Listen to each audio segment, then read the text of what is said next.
শুভ সকাল আমার প্রিয় বন্ধুরা, আশা করছি তোমরা যে যেখানে আছো সকলে ভালো আছো এবং সুস্থ আছো। নদিয়া জেলার ছোট্ট একটি গ্রাম থেকে আমি অনিতা তোমাদের সকলকে জানাই আমার ব্লগ চ্যানেলে অনেক অনেক স্বাগত আর অনেক অনেক ভালোবাসা। তো বন্ধুরা, এইমাত্র ঘুম থেকে উঠলাম। আর 2-3 দিন ধরে কি হয়েছে, ঘুম তো মোটেই ভাঙে না। মানে মা আগে উঠে যায়, সব কাজ করে যায়, দেখো ঘুমের চোটে একদম মানে দু চোখ ফুলে গেছে। তো এখন আছে অল্প কিছু কাজ। আমি আর গুড্ডু দেখো ব্রাশ করছে, আমি ব্রাশ নিয়ে নিয়েছি, আর এই যে দেখো গুড্ডুও ব্রাশ করছে। আর কালকে তো রাত্রেবেলা ঝড় আর বৃষ্টি হয়েছিল, মানে হালকা বাতাস হয়েছিল, তাই গুড্ডু বলছে চলো আম কুড়িয়ে নিয়ে আসি। তাই এখন যাচ্ছি হচ্ছে আম গাছতলা, দেখি আম পড়েছে কিনা। তা চলো চলো গুড্ডু। ও গুড্ডু যাচ্ছে আমার আগে আগে আম কুড়ানোর জন্য, আর ও অনেকক্ষণ ধরেই বলছিল যে চলো গাছতলা আম পড়েছে কিনা দেখে আসি।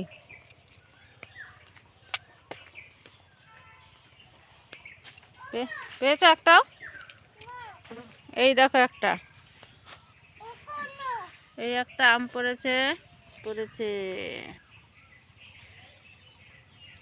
দেখি।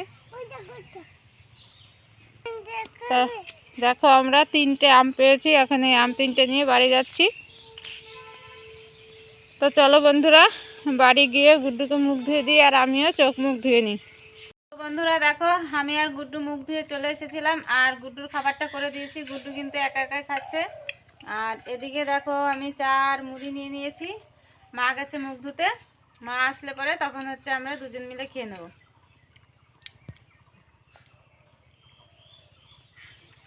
আর গুড্ডুর হচ্ছে ম্যাগি হচ্ছে প্রিয় খাবার। এটা যদি রান্না করে দিই তাহলে ওকে আর খাইয়ে দিতে হয় না, ও নিজে নিজে একা একাই খেতে পারে। কি হলো? কি এসেছে? পিঁপড়ে এসেছে, থাক তুমি খেয়ে নাও।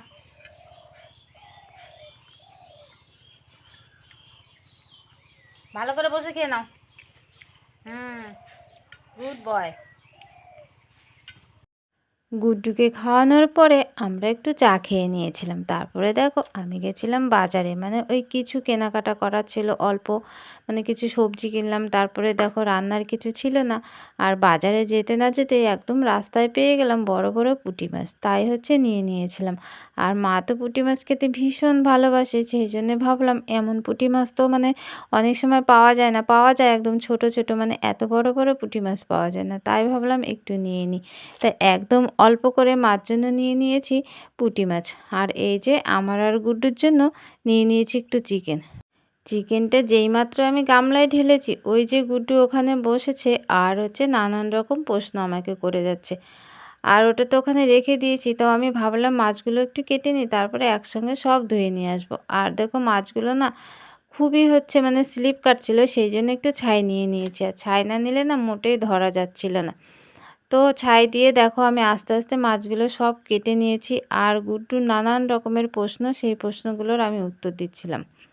কারণ গুড্ডু হচ্ছে আগের দিন বলছিল, আগের দিন গুড্ডুর জন্মদিন ছিল, তাই ও মাংসর কথা বলছিল। কারণ সোমবারে তো আমরা আঁশ তুলি না ঘরে, সেই জন্য হচ্ছে গুড্ডুকেও না খাওয়াতে পারিনি। তো ভাবলাম ছেলেটা মুখ ফুটে যখন বলল গতকাল খাওয়াতে পারলাম না, তাহলে আজকে একটু মাংস নিয়ে আসি। সেই জন্য দেখো গুড্ডুর জন্য একটু মাংস নিয়ে এসেছি। আর ওদিকে দেখো আমি মাছ আর মাংসটা ধুয়ে রেখে দিয়েছি। রাখার পরে দেখো মা জমি থেকে ডাঁটা তুলে নিয়ে এসেছে, আর মা বলছে আলু আর ডাঁটা দিয়ে মাছটা করে দিতে। সেই জন্য দেখো আমি ডাঁটাটাকে একদম ছোট্ট ছোট্ট করে কেটে নিচ্ছি। আর এদিকে দেখো গুড্ডুকে তো কালকে 5 রকম ভাজা করে দিয়েছিলাম, তাও আজকে ভাবলাম আজকেও একটু করে দিই। তাই গুড্ডুর জন্য কালকে যা যা কেটেছিলাম, মানে আলু, বেগুন, কুমড়ো, কাঁকরোল, পটল, এইসব সবজিগুলো সব আমি কেটে নিয়েছি। আর এখন দেখো মাংসর আলুটা কেটে নিচ্ছি। আর বেশি আলু দেবো না, ওই 3টে আলু দিলে আমাদের দুজনের মোটামুটি হয়ে যাবে। তো সবজিগুলো দেখো মোটামুটি আমার কাটা হয়ে গেছে, এখন যাব চান করতে।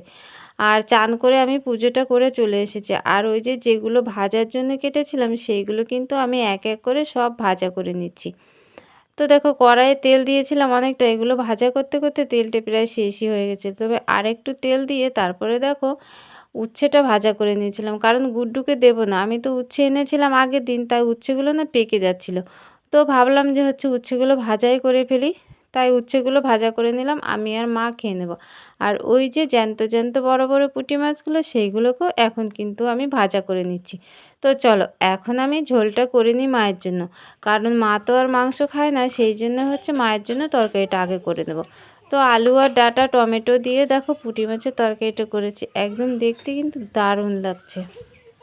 আর এখন দেখো আমি চিকেনটা করার জন্য কড়াইয়ে দিয়ে দিয়েছি আদা, পেঁয়াজ, রসুন, টমেটো, জিরের গুঁড়ো, হলুদ গুঁড়ো আর একটু মিট মশলা। তো সব রকম মশলা দিয়ে ভালো করে কষিয়ে নিয়েছি, একদম জলটা শুকিয়ে গেছিলো, তাই ভাবলাম সামান্য একটু গরম জল দিয়ে দিই।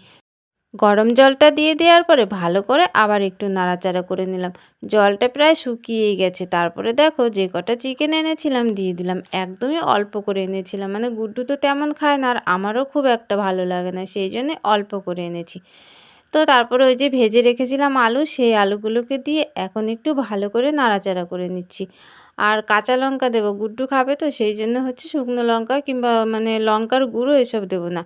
তো এখন দিয়ে দিয়েছি পরিমাণ মতো লবণ, আর লবণ দেওয়ার পরে একটু ভালো করে নাড়াচাড়া করে ওই ফুটিয়ে রেখেছিলাম গরম জল, সেই গরম জলটা তো আমি দিয়ে দিলাম। তা এখন একটু ভালো করে ফোটাবো। তো জলটা ফুটে দেখো একদম প্রায় শুকিয়ে গেছে, মানে একটু শুকনো শুকনো হয়ে গেছে, কারণ দুজন খাবো তো খুব একটা ঝোল ঝোল করবো না, একটু শুকনো শুকনো করবো আর কি। আর ওই 2-3টে লঙ্কা আমি ভেজে রেখেছিলাম, সেইগুলো হচ্ছে একটুখানি সামান্য থেতো করে দিয়ে দিয়েছি, কারণ খুব ঝাল হলে গুড্ডু একদমই খেতে পারবে না। তো আমি দেখো এখন গরম মশলা দিয়ে ঝোলটা নামিয়ে নিয়েছি, একদম অল্প ঝোল রান্না করেছি আর একদম সুন্দর কালার হয়েছে। তো রান্না করার সঙ্গে সঙ্গে গুড্ডুকে হচ্ছে 2 পিস তুলে দিয়েছিলাম, আর হচ্ছে বসে বসে খেয়েছে, বাচ্চা মানুষ তো অনেকক্ষণ ধরে আশায় রয়েছে, সেই জন্য ভাবলাম ওকে একটু দিই, তারপরে চান ধান করিয়ে ওকে ভাত দিয়ে দেবো। তো ওকে দিয়ে দেখো আমি হাঁড়ি কড়াই আর যা থালা বাসনগুলো ছিল সেইগুলো নিয়ে চলে এসেছি। আর ওই থালা বলতে গামলা আর একটা থালা ছিল, সেগুলো আমি মেজে নিয়েছি, আর হাঁড়িটাও কিন্তু সুন্দর করে মেজে নিয়েছি। আর কড়াটা একটু পরে মাজবো, মানে এগুলো আমি ধুয়ে নিই তারপরে হচ্ছে কড়াটা মেজে নেব। তো দেখো আমার থালাগুলোও হচ্ছে ধোয়া হয়ে গেছে, আর কড়াটা না অনেক কিছু ভাজাভুজি করেছি তো সেই জন্য কড়াটা একটু পুড়ে গেছে। ওটা মেজে তুলতে মানে অনেকটা সময় লাগবে, সেই জন্য ওটা তোমাদের সাথে শেয়ার করছি না। মানে এইগুলোই আর কি তোমাদের সাথে শেয়ার করলাম। তো কড়াটা এখন ধুয়ে চলো আমি ভালো করে মেজে নিই। তো কড়াটা মেজে দেখো আমি চান করে নিয়েছিলাম, আর চান করে একদম সোজা চলে এসেছি আমাদের ওই বাগানে জামা কাপড় ছড়ানোর জন্য। আর গুড্ডুকে না এখনও চান করায়নি, এই যে আমি চান করে পুজোটা করে নেব, তারপরে হচ্ছে গুড্ডুকে চান করিয়ে দেবো একদম ধীরে সুস্থে, কারণ গুড্ডুকে চান করালে ও বলবে আমাকে খেতে দাও, সেই জন্য আমি ভাবলাম পুজোটা করে নিই, তারপরে হচ্ছে গুড্ডুকে চান করিয়ে খেতে দিয়ে দেবো। তো গুড্ডুকে চান ধান করিয়ে দেখো আমরা দুজনে বসে পড়েছি খাওয়ার জন্য, আর গুড্ডুকে একটা আলাদা থালায় দিয়েছি, আর সব রকম ভাজা কিন্তু চারপাশ দিয়ে দিয়ে দিয়েছি। আর এখন বাটিতে ওকে আমি তরকারি দিয়ে দেবো, আর ও বলছে আজকে আমি হাত দিয়ে খাবো। আমি বললাম ঠিক আছে, তাহলে তুমি ওদিকে হাত দিয়ে খেয়ে নাও আর আমি এদিকে খেয়ে নিই। তো আমি দেখো গুড্ডুর ভাতটা মেখে দিচ্ছিলাম, আর একদম গুড্ডু খাওয়ার জন্য চুপচাপ বসেছিল, আজকে আর একটু দুষ্টুমি করছিল না, আর বলছিল না যে ঘুরে ঘুরে খাবো। তো ওকে ভাতটা মেখে দেওয়ার পরে দেখো আমি এদিকে খাওয়া শুরু করে দিয়েছি। আর কি বলো তো বন্ধুরা, মা হয়ে আমি আজ অনেক দিন পরে ছেলের মুখে একটু ভালো খাবার তুলে দিতে পেরে খুব খুশি। যেমন আমার ছেলে খুশি, আর তেমনও কিন্তু আমিও ভীষণ খুশি। আর সব মা বাবারা চায় ছেলে মেয়েদেরকে একটু ভালো মন্দ খাওয়ানোর জন্য, মানে যাদের একটু সামর্থ্য আছে তারা মানে সব সময় পারে খাওয়াতে, যাদের একটু সামর্থ্য নেই তাদের একটু অসুবিধা হয়, কি মানে মন চাইলেও না অনেক সময় পেরে ওঠা যায় না। সব কিছুই তো সামর্থ্যের মধ্যে করতে হবে, সামর্থ্যের বাইরে গেলে আর কি করে চলবে। তো যাই হোক বন্ধুরা, দেখো খাওয়া দাওয়া করার পরে আমি গুড্ডুকে ঘুম পাড়িয়ে দিয়েছিলাম, আর আমরা দুজনেই মানে শুয়েছিলাম, একটু গুড্ডু ঘুমোচ্ছিল, আমি পাশে শুয়েছিলাম। তো ঘুম থেকে উঠে দেখো আমরা প্রথমে উঠোনটা ঝাড় দিতে শুরু করে দিয়েছি, আর ওই যে দেখো গুড্ডুও কিন্তু আমার সঙ্গে সঙ্গে ঝাড় দিচ্ছে। তো এখন আমি পুরো উঠোনটা ঝাড় দিয়ে নেব। টুকিটাকি হচ্ছে ভালোই গাছের পাতা পড়েছে, সেই জন্য হচ্ছে আগে উঠোনটা ঝাড় দেওয়ার পরে তারপরে বাকি যে কাজগুলো আছে সেই কাজগুলো করব। তা পুরো উঠোনটা ওদিকে আমার ঝাড় দেওয়া হয়ে গেছে, আর এদিকে দেখো এখন বাসতলার দিকটা ঝাড় দিয়ে নিচ্ছি। বাঁশ গাছে তো তেমন পাতা পড়ে না, কিন্তু ওই তেঁতুল পাতা পড়ে না ভর্তি হয়ে যায়। তো যাই হোক উঠোন টুটুন ঝাড় দিয়ে দেখো সোজা চলে এসেছে আমাদের ওই যে জমিতে। আর জমিতে এসে দেখছি মানে পাট শাকগুলো না একদম পোকায় খেয়ে ফেলেছে।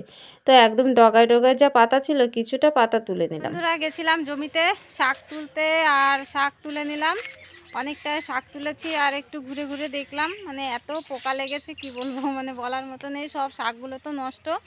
মানে মোটামুটি ডগার দিকে কয়েকটা পাতা ভালো ছিল, সেইগুলো আর কি তুলে নিলাম।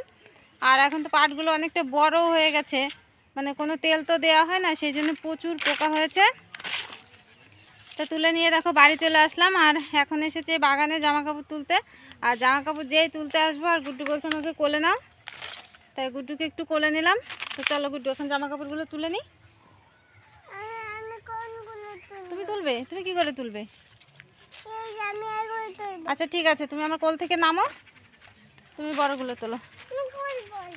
এই তোমার শাড়িটা তোলো। আর এই যে দেখো, সেই যে দুপুরবেলা মেলে রেখেছি,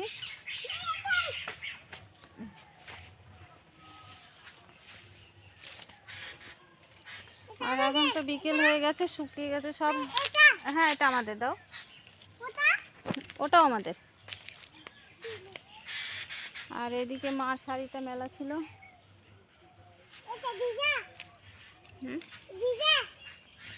তো চলো এখন বাড়ির দিকে যাওয়া যাক।